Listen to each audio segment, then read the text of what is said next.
Okay, good morning, class. Today we're going to discuss partnership building with local groups.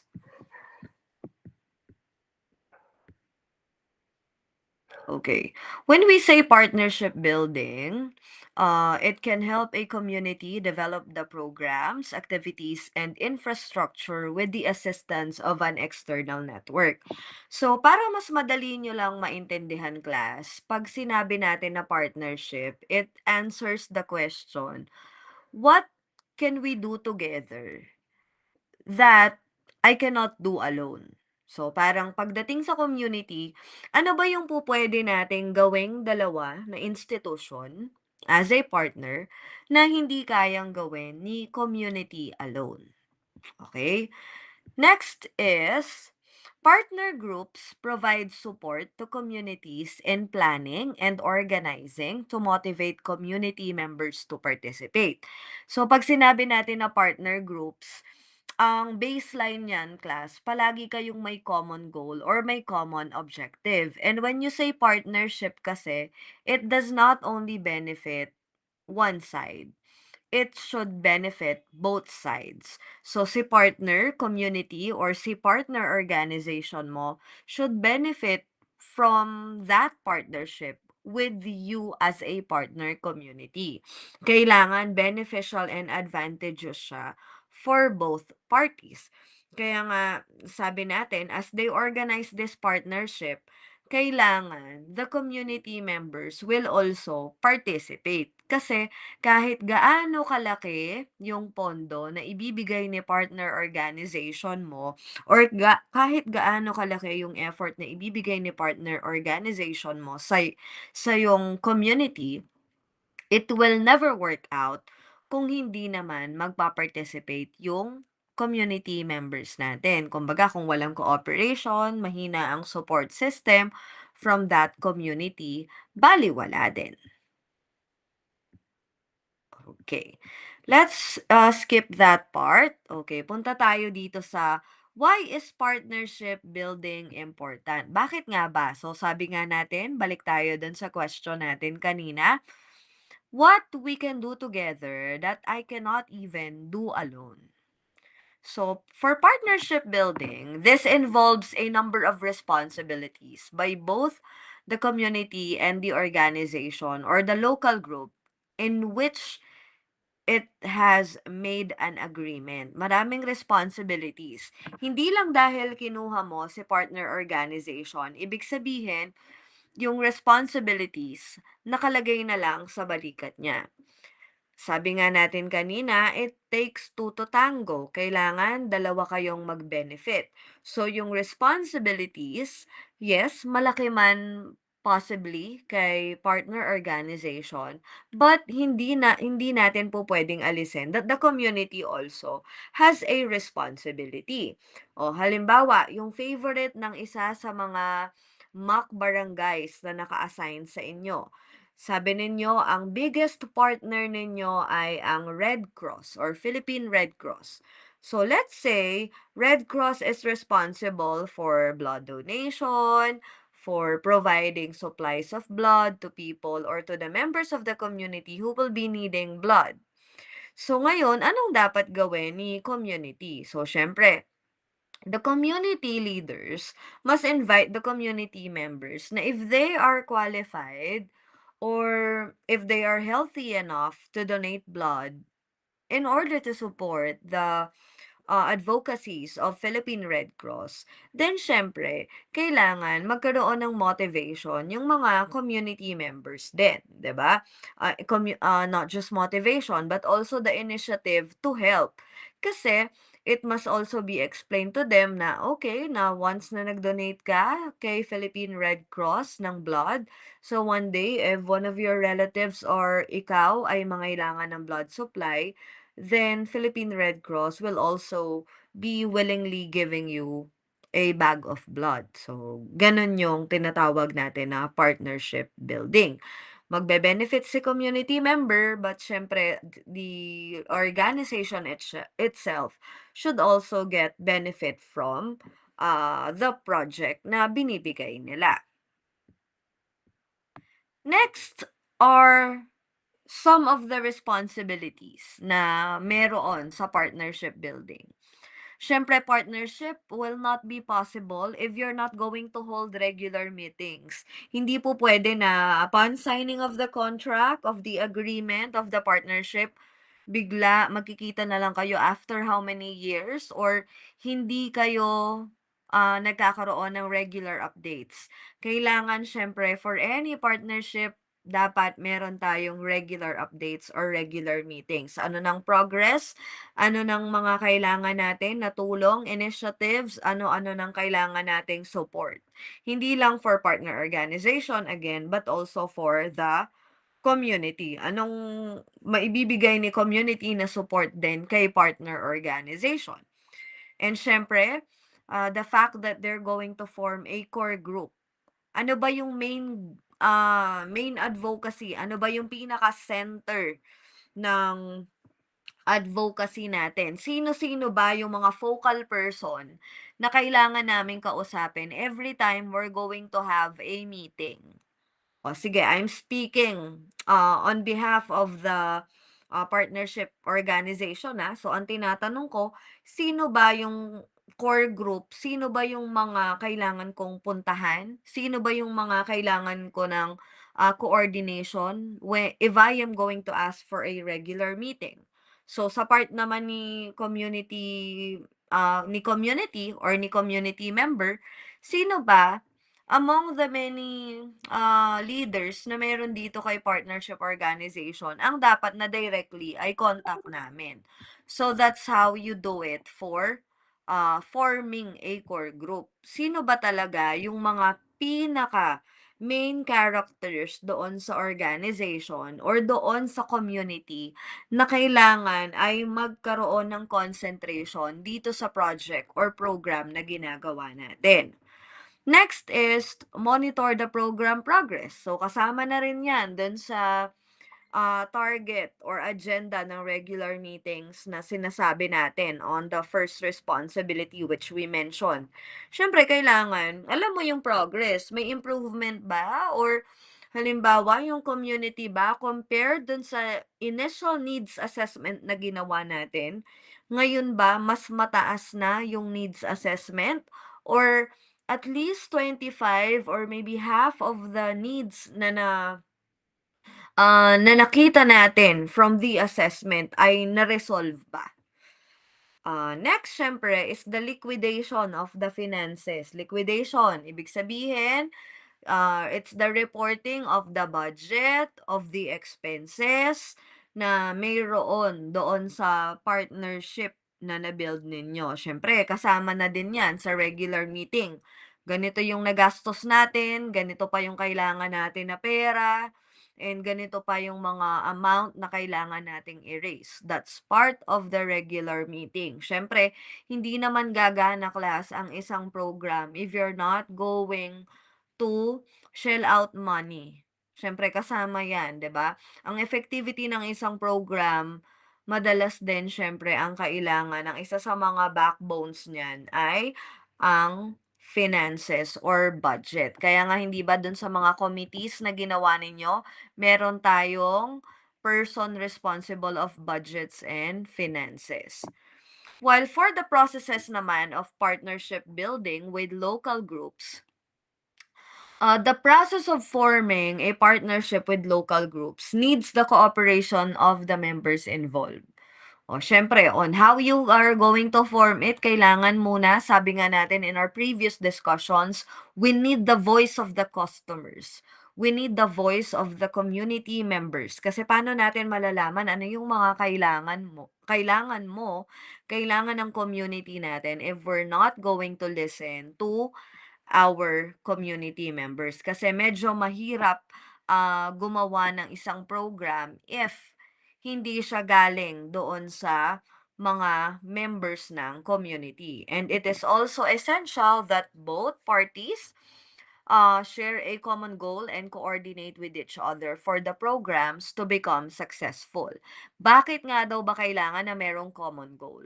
Sabi nga natin, the common goal is that it must be beneficial not only for the community but also it must be beneficial on the part of the organization.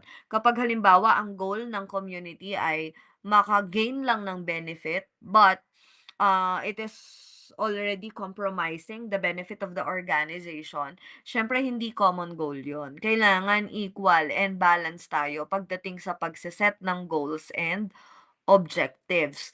Kasi siyempre, makakapaglabas ng programs yang partner organizations ninyo or makakapag-deliver ng results yan kapag kung wari, pareho kayo ng gustong ma-achieve.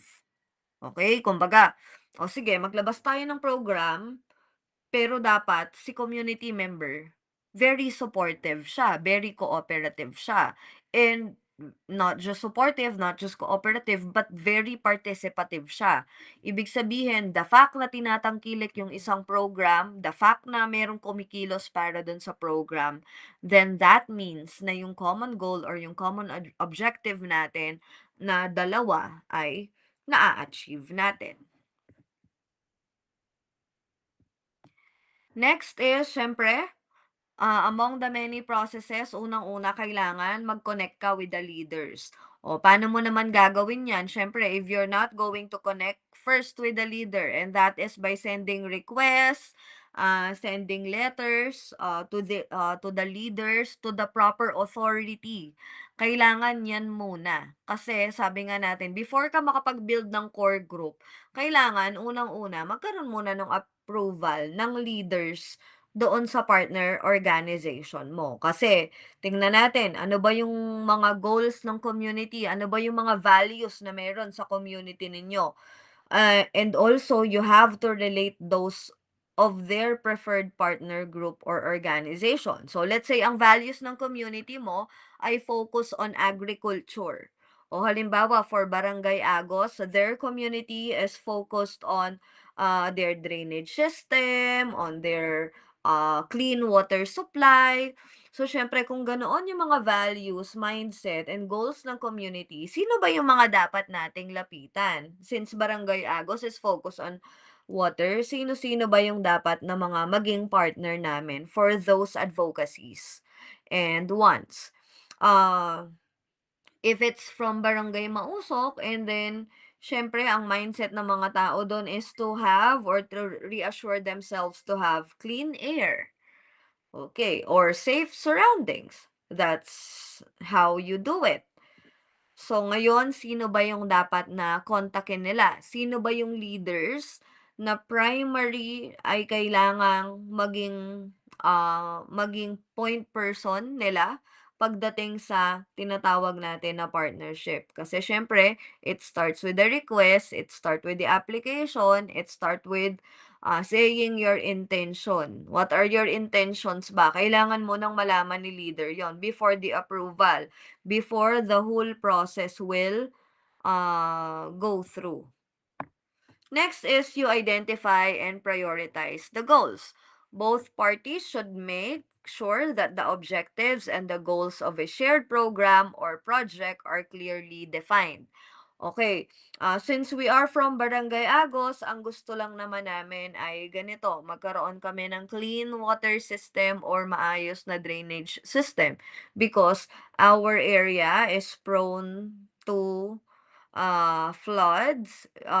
flooding during rainy seasons.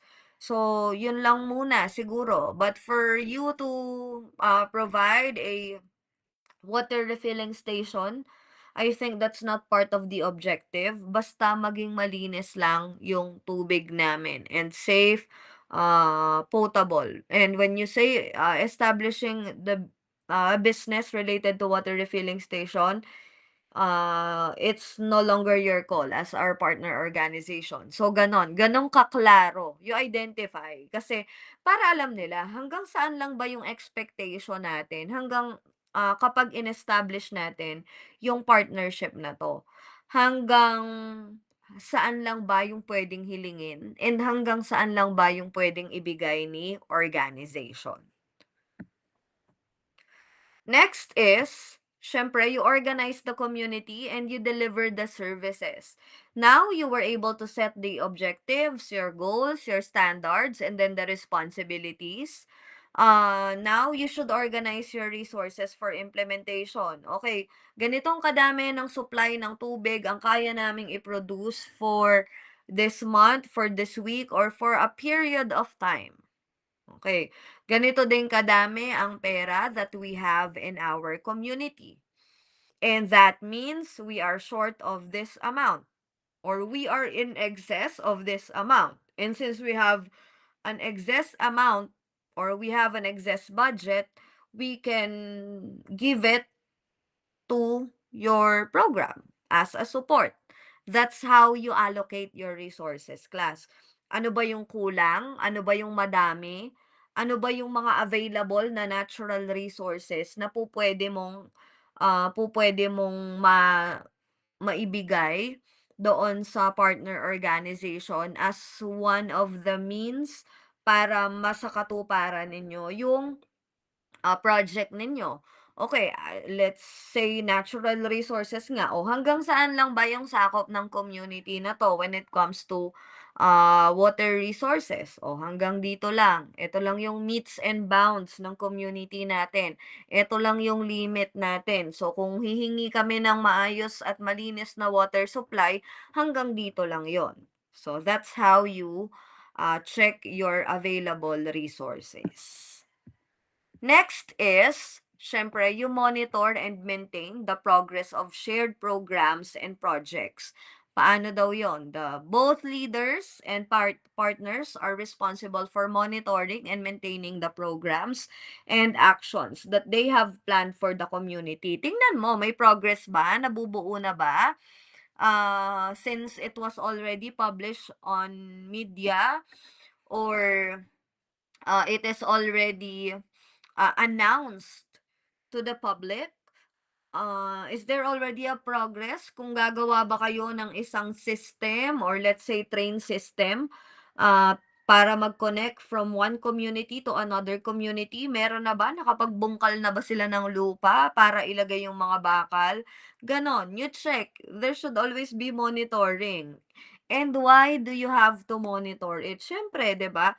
It Since it needs the participation of the community members, titignan mo din kasi baka yung mga ongoing construction na yan, hindi mo tiningnan, hindi mo minentain, baka mamaya yung mga ongoing construction na yan ay instead na makatulong dun sa community members ninyo, mas mapahamak pa sila, 'di ba? It may be a cause of another potential risk para doon sa mga tao doon sa paligid.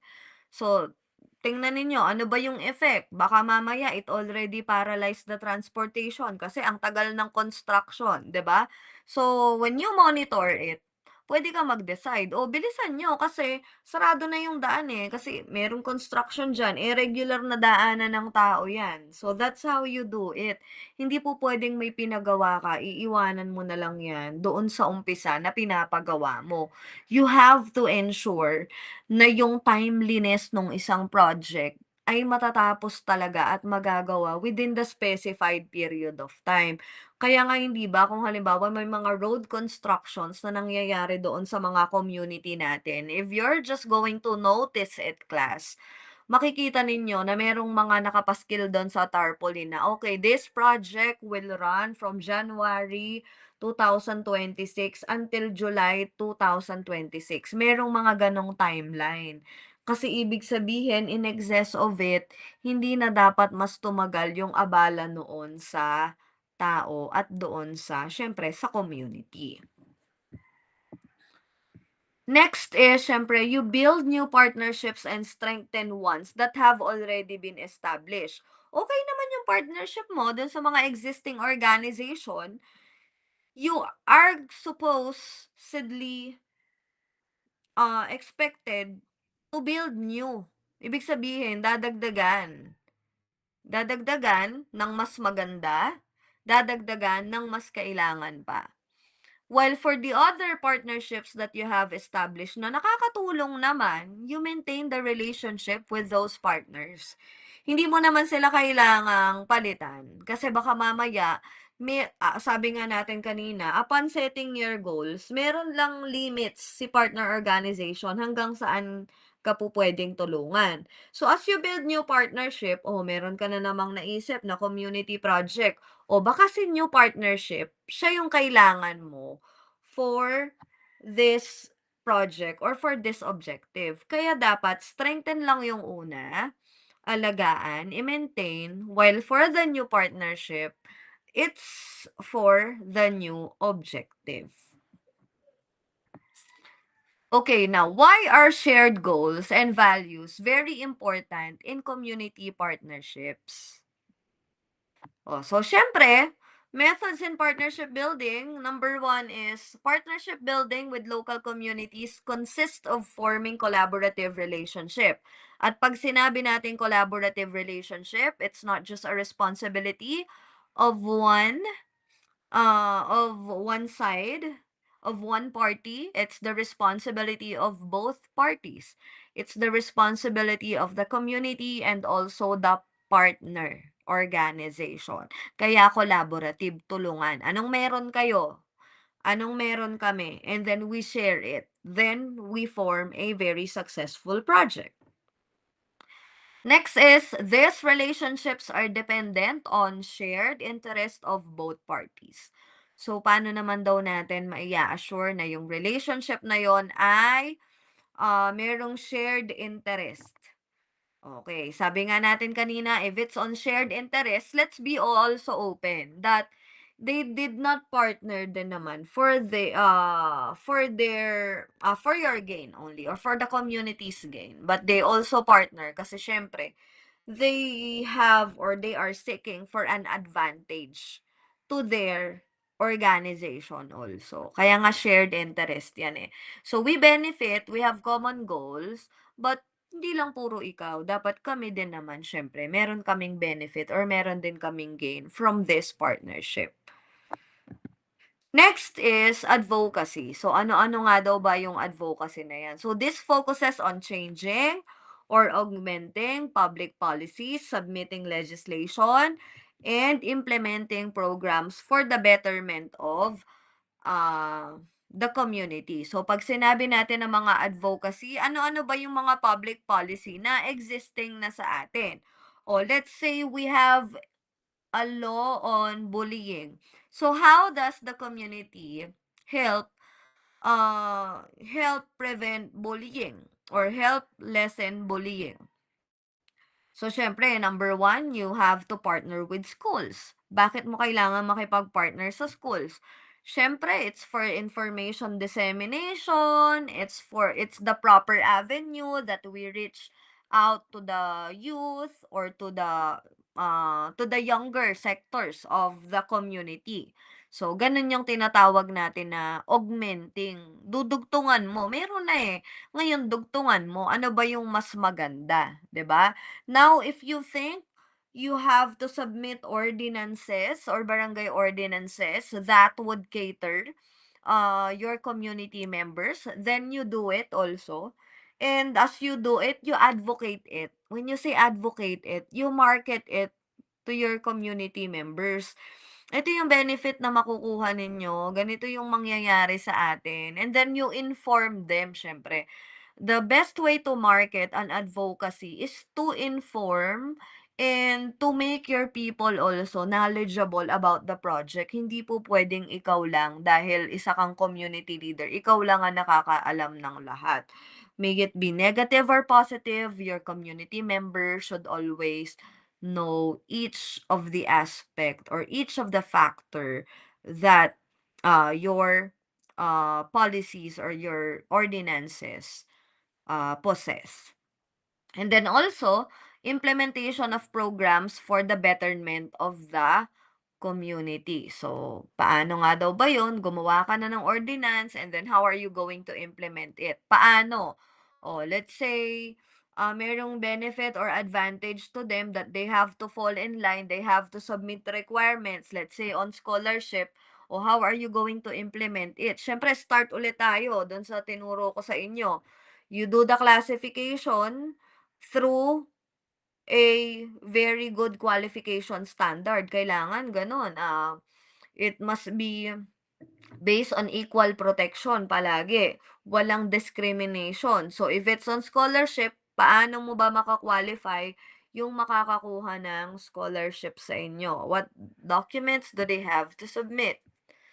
And then for promotion, syempre it should raise public awareness regarding an issue and incorporates public education initiatives seen as essential in the community.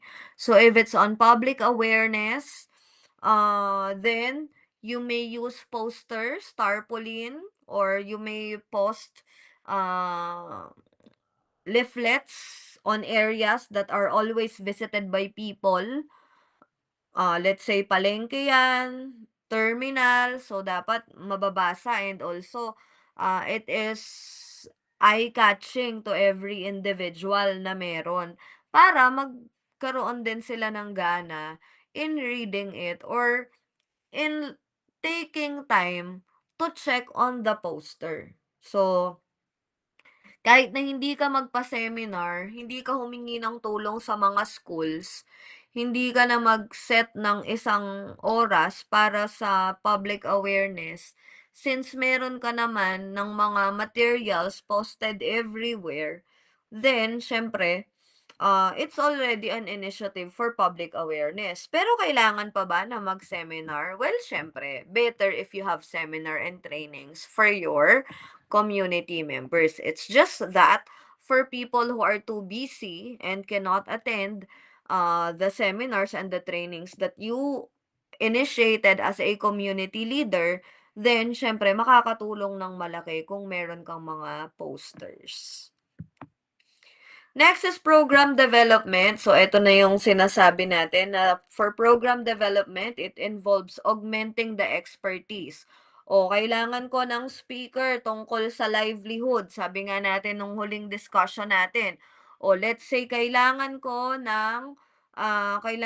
turuan yung mga members kong gumawa ng kabuhayan on paggawa ng pansit or pagluluto ng pansit. Sino yung mga expert na kilala ko sa community na pupuwedeng turuan yung mga tao kung paano gumawa ng pansit at maibenta nila through small businesses.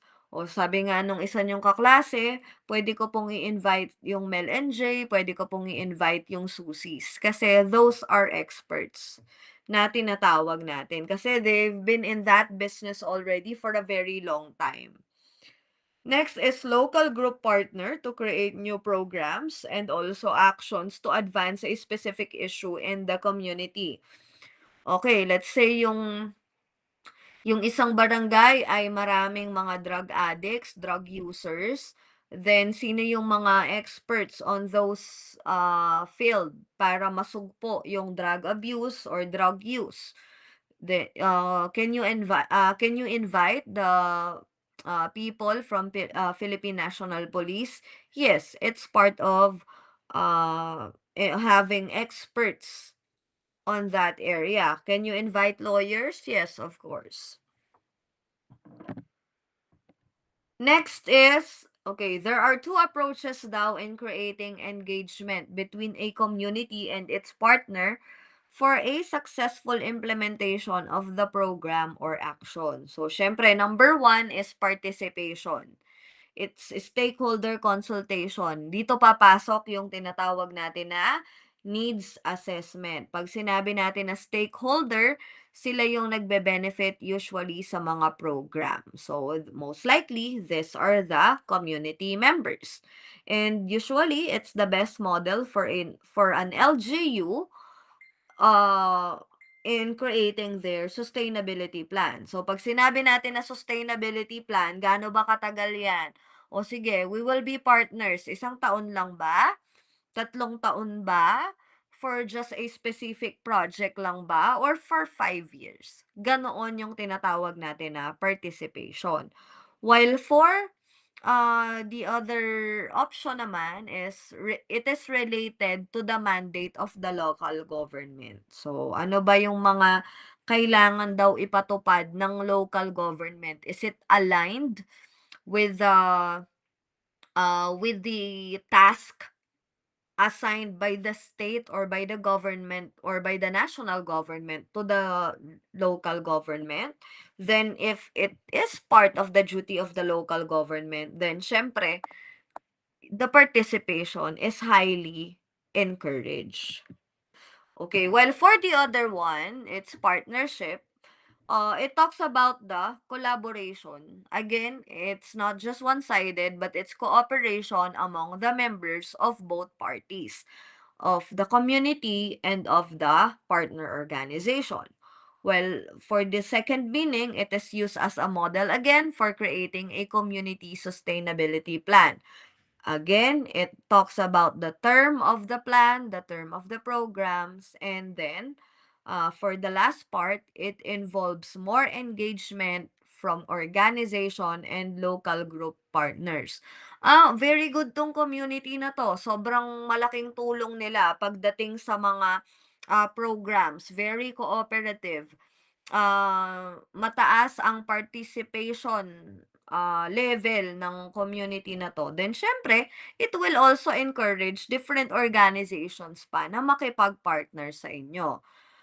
Ibig sabihin, yung sinasabi natin na yung shared interest mas mataas kasi they are already considering your community. So that's our lesson for today, class. Have a great day and stay safe.